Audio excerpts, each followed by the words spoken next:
καμία δεν έχει αγγίξει έτσι το τέλειο. Την τελειότητα. Για να δούμε. Μήπως η Χριστίνα Παπά. Νομίζω βέβαια πως ήρθε σε μένα η τελειότητα. Χωρίς. Κάτσε αυτό όμως αλλάξει τη βαθμολογία. Χωρίς από τον Λιαδέλη. Ωραία, έχει αγγίξει την τελειότητα. Νομίζω πως θα της βάλω 10 γιατί μου αρέσει και το δερμάτινο που έχει. Έλα, μην κάνεις δημόσια.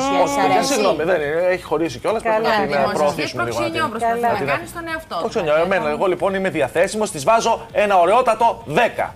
10. Τάσο. Ναι. Προβληματισμός. Λοιπόν, Τι προβλέπει η Έμι, τα καιρικά φαινόμενα, πώς θα είναι. εγώ θα βάλω.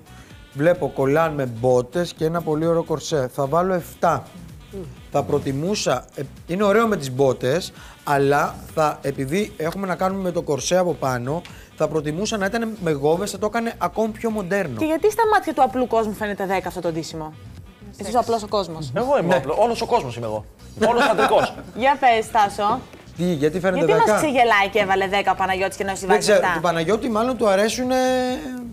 Δεν ξέρω, μου φάνηκε να σου πω κάτι. Ναι. Το μαλάκι της πολύ όμορφο, φτιαγμένο, χτενισμένο. Για να, Θέλω να δεις για λίγο να τις δει- μπότες όταν σταματάει η μπότα. Τώρα εντάξει, τις μπότες δεν τις έχω καλωδεί. Πολύ ωραίο Καλά, κορμί, το παιδιά, για να κορμί το της βάλεις είναι πρέπει να θεϊκό. έχεις πολύ ωραίο. Και επειδή αν φορούσε τη γόβα, θα σας έλεγα πολύ ειλικρινά, θα δείχνει ακόμα καλύτερα το κορμί της. Το γυμνασμένο. να Α, σας με το πω γόβα, πιο. Ναι, Μάλιστα. διότι η μπότα δίνει παραπάνω όγκο, ιδίως όταν, κοιτάξτε, όταν πιάνει τώρα ακριβώς πάνω από το γόνατο, μπορεί να σας δώσει λίγο παραπάνω όγκο.